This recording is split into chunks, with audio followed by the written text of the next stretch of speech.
इस सीजन का आईपीएल अपने लास्ट स्टेजेस में आ गया है। एक तरफ राजस्थान रॉयल्स 2022 के फाइनल का बदला लेना चाहेंगे, वहीं पर गुजरात टाइटंस उसी परफॉर्मेंस को जारी रखना चाहेंगे। एक तरफ राजस्थान रॉयल्स अपने मोमेंटम का पूरा इस्तेमाल करना चाहेंगे क्योंकि उन्होंने एसआरएच को 47 रन से हराया था। दूसरी तरफ गुजरात टाइटंस एक कमबैक करने की पूरी कोशिश करेंगे क्योंकि आरसीबी से 92 रन से हारकर उनकी ईगो तो जरूर हर्ट हुई होगी। और अगर पोस्टर बॉय शुभमन गिल को टी20 की टीम में कमबैक करने की कोशिश करनी है तो यहाँ से शुरुआत करनी पड़ेगी, पर इसको करने के लिए वैभव सूर्यवंशी नाम के तूफान को जरूर रोकना पड़ेगा। So let's dive in without wasting any time.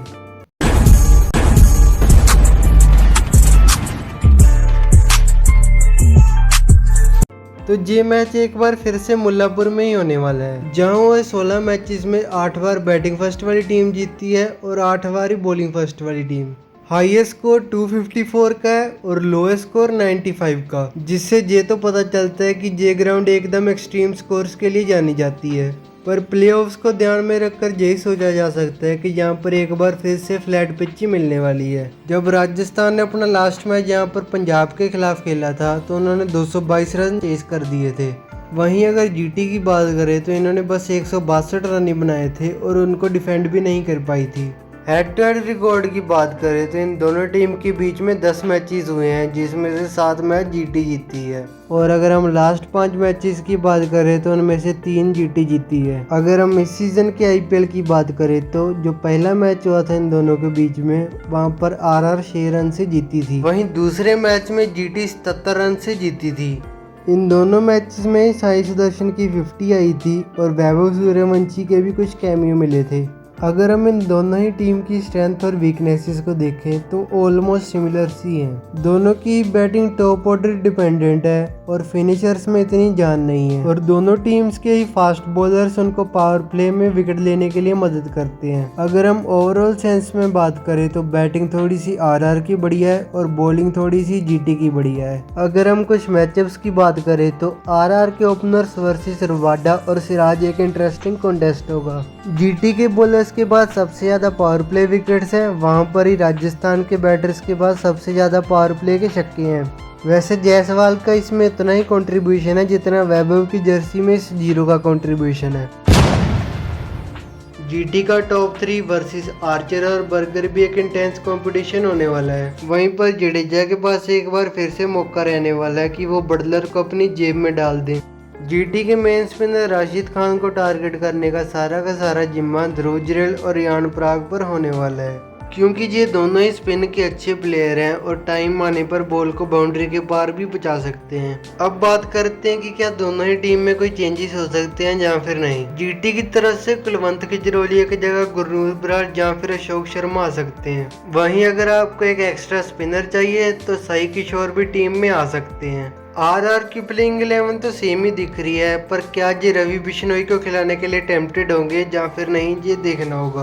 अब हम कुछ टैक्टिक्स की बात करते हैं जो कि इस मैदान पर अपनाई जा सकती है। पिछले मैच में तो हमको देखने को मिल ही गया था कि यहाँ पर शॉर्ट बॉल एक बहुत ही अच्छा प्लान हो सकता है। आरआर के फास्ट बॉलर्स को तो हमने देख ही लिया कि वो कितना अच्छा शॉर्ट बॉल का यूज करते हैं, और हमको ये भी पता है कि जीटी के बॉलर्स की भी यही स्ट्रेंथ है।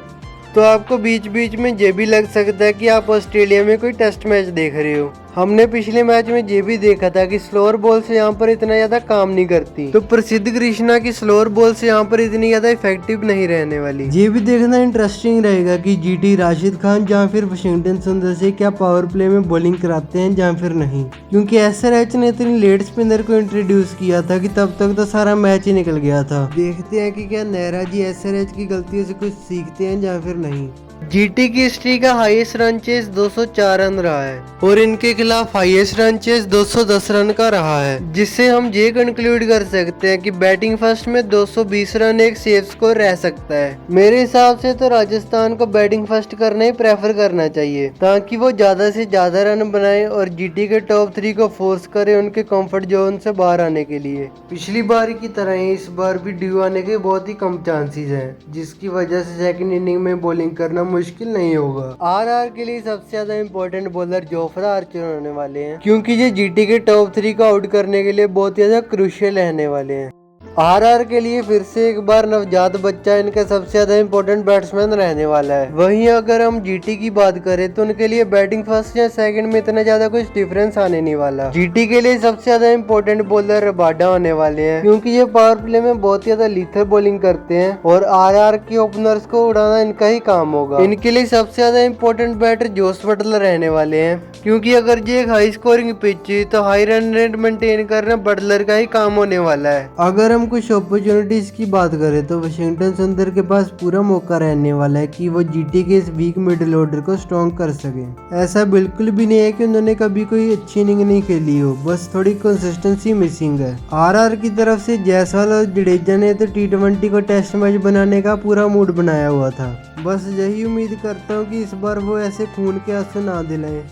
खरबूजे को देख कर खरबूजा रंग बदलता है, ये तो हमने पहले भी सुना था, पर रंगीन कपड़ों में जायसवाल के टेस्ट वाले ख्वाब पता नहीं कहां से जाग जाते हैं। एक तरफ वैभव 29 बॉल में 97 मार के गया और जे भाई साहब 29 बॉल में 29 पर ही थे। वैसे जो भी कहो असली हो रहा तो वैभव का ही है। सचिन की बायोपिक उनके रिटायर होने के बाद आई थी, धोनी की बायोपिक तब आई थी जब वो खेल ही रहे थे, पर वैभव की बायोपिक तो उनके पैदा होने से पहले ही बन गई थी। अभी तो ये एक विकसित टुल्ला नहीं बना, फिर भी ये सर्टिफाइड टुल्लों को पीछे छोड़ देता है। तो सोचो अगर एक बार ये विकसित हो गया तो क्या क्या कर जाएगा।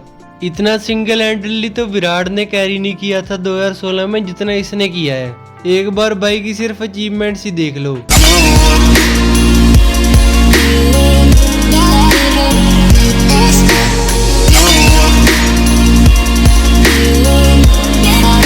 इतने बड़े बड़े महारथियों के बीच में इसका पूरा चांस है कि ये एमवीपी बन जाए इस टूर्नामेंट का। वैसे मैं कल वैभव के भाइयों को देख रहा था, ऐसा लग रहा था कि अगर जे आईपीएल खेलने आ गए तो बॉलर्स का फैंटा रगड़ा सब कुछ निकल जाएगा। इस वंडर किड ने तो सबके कीड़े निकाल दिए जो इसकी एज को लेकर डाउट करते हैं।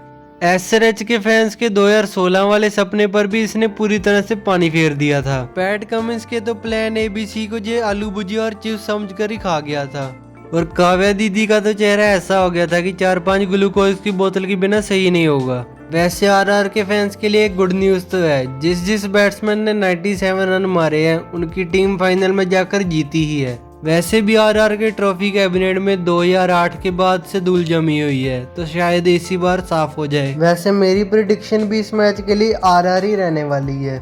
So this was all from my side. आप भी अपने ओपिनियंस कमेंट सेक्शन में बता सकते हो। Make sure to like, share and subscribe to the channel, और इंस्टाग्राम पर भी जरूर से फॉलो कर देना। Till then goodbye, take care and show some love.